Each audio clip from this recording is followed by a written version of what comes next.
Governor, I appreciate you letting me take a few minutes. And George, thanks for your leadership. Everybody says you've done a sterling job as chairman of the district. You're going to elect a new chairman today, but George has done a terrific job. He's a strong leader, and you all been well served. It's great to be in Poindexter and Good and Hawkins and rough country here. You've done a great job electing wonderful public servants to go to Richmond, although I bet you're glad they're home. You remember Mr. Jefferson said that the liberty and the prosperity of the people is never safe while the General Assembly is in session. They're home.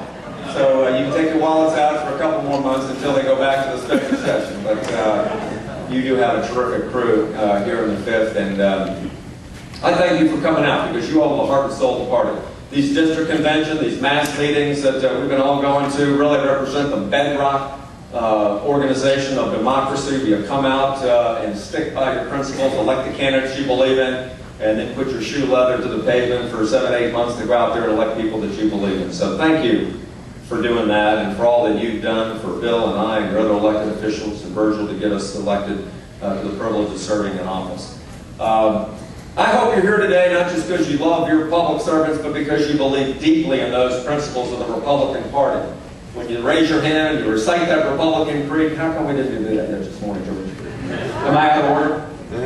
No, never mind. I don't want to answer that. But you know those principles: limited government and low taxes, respect for the rule of law, respect for the Second Amendment, the belief in the free enterprise system is a great economic emancipator, that faith in God is indispensable to the moral fiber of the nation. I hope that's what got you out of bed this morning here to come here to celebrate those principles and to rally around the candidates that are going to carry the banner for those principles. It's very important for the future of America and for your kids and your grandkids, as Charles Hawkins said, that you believe in those principles and you fight for them.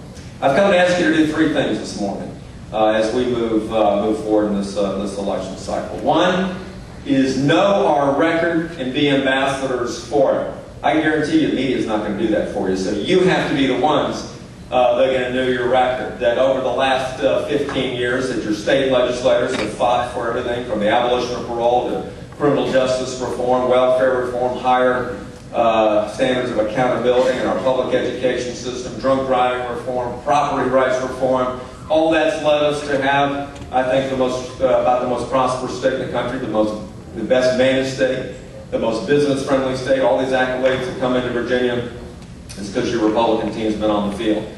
The incredible success that we've had over the last couple of years, and I know we've got some bumps in the economy now, but people like Virgil Good fighting for national security, to fight the bad guys at home, abroad, so we don't fight it at home. The Bush tax cuts that have ushered in an enormous period of prosperity. That's what your Republican leadership has done in Congress. You've got to know that record, be ambassadors for it, and help us to win. And that's very important, because you can't count on the Democrats and the media to do that for you. We've got to be able to do it. Secondly, I want you to help build the party.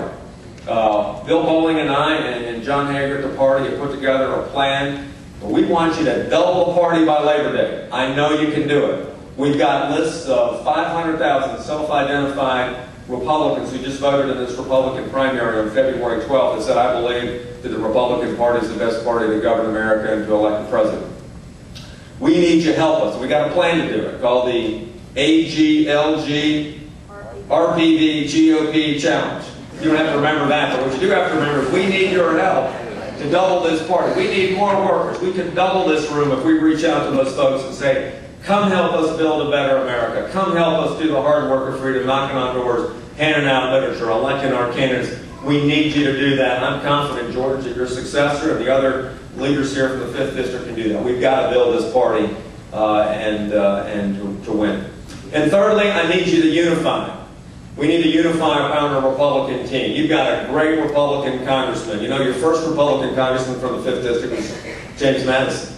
And following in those footsteps, you've got an outstanding Republican congressman today in Virgil Good, somebody who believes deeply in those principles of limited government and faith in God, and a warrior on property rights and immigration and the rule of law and strong national security and low taxes. You've got a warrior in Virgil Good, and you need to get him reelected this fall. We've got a great Senate candidate in Jim Gilmore, who Bill and I are supporting, who is the only veteran in the race and who understands the importance of a strong national defense. He's a national expert on this subject, and we need to elect Jim Gilmore. And finally, you need to elect John McCain. You know, I started supporting Fred Thompson.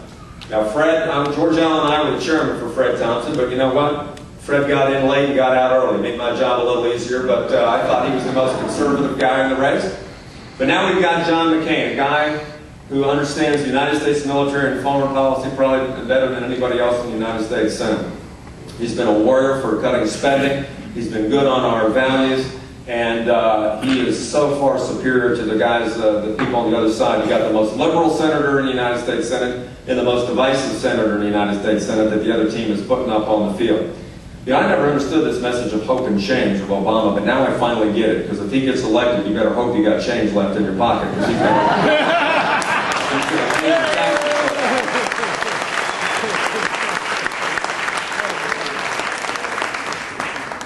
Because you're going to have big government, womb-to-tomb solutions for government, the repeal of all the Bush tax credits, and it's not going to be the kind of America that Virgil Goode and his colleagues envision for us in Congress. So I hope that you'll do those three things. If you do that, we'll have great celebrations this November, and then Bill and I are looking forward to coming back arm in arm, running as a team to get the governor's mansion back in 2009. Thanks for all you do for our party. God bless you.